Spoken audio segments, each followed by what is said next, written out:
Ako po si Edna F. Enriquez. Oh, ito naman po ang anak ko si Gerald F. Enriquez. Ang pangalan po ng mister ko ay si Joel F. Enriquez. Kami po ay nakatira dito sa BM San Pedro. Before na hindi pa po siya nag-take ng complete, ang sakit niya po ay asthmatic siya, tonsillitis. Talagang monthly po, sinusumpong siya nito. Pag talagang sobrang atake ng asthma niya, gumagamit po kami ng nebulizer. Kasi dumadayung siya na hirap siya talaga. Nung tinake niya to, talagang may pagbabago po. Minsan na lang siya inatake, tapos after that, wala. Yung bagong taon, siyempre ang pinaka-numero unong bawal dyan, yung mga paputok, yung usok.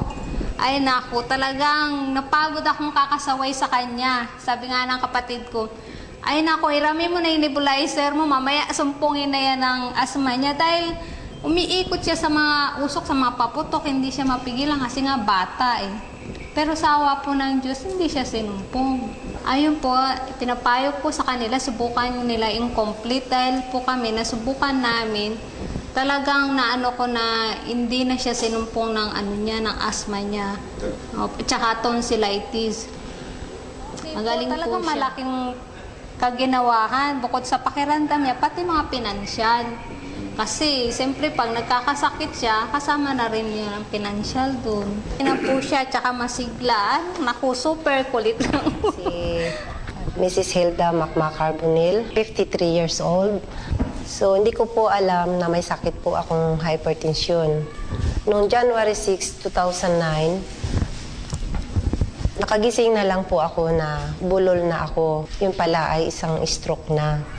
So, sumuod kami kaagad ng Provincial Hospital at papalit-palit ang gamot sa akin hanggang sa gabi, nawala na ako ng malay.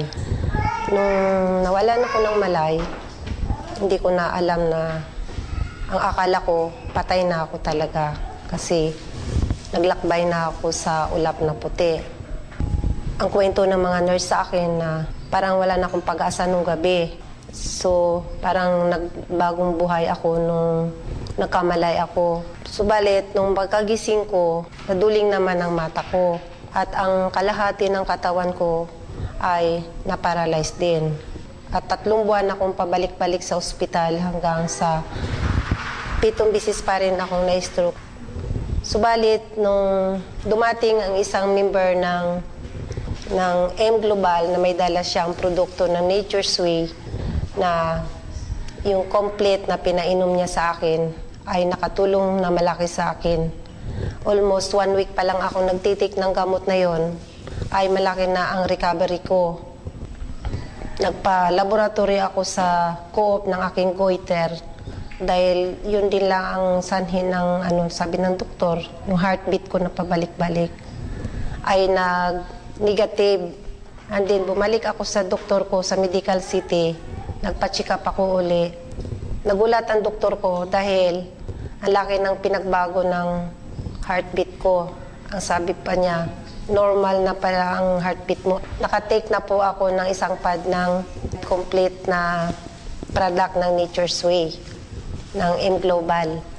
At hindi na po ako inatake uli.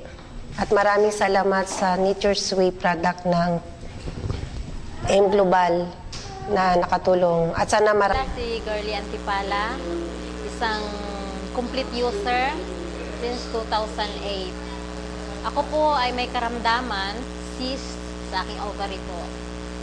Nalaman ko nagkakaroon ako ng sakit na cyst sa aking ovary.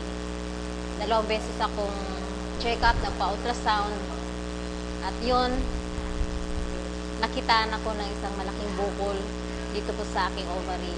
Ang nararamdaman ko po noon, sobrang sakit, kirot, hindi ako makapagsuot ng pantalon, hindi ako makaupo ng maayos, kasi nasasaktan ako.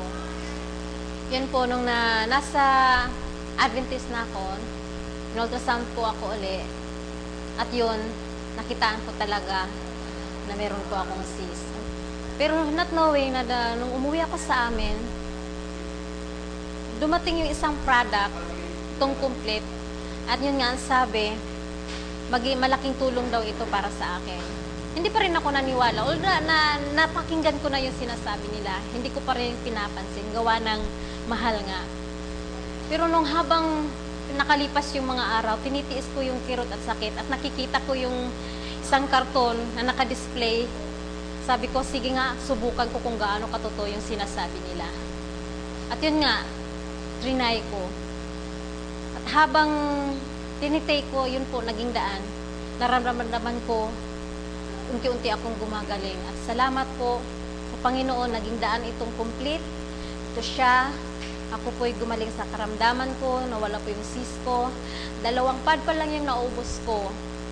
Wala na po yung sakit. At isa pang magandang blessing na binigay ni Lord sa akin, nabuntis pa ako at nagkaanak.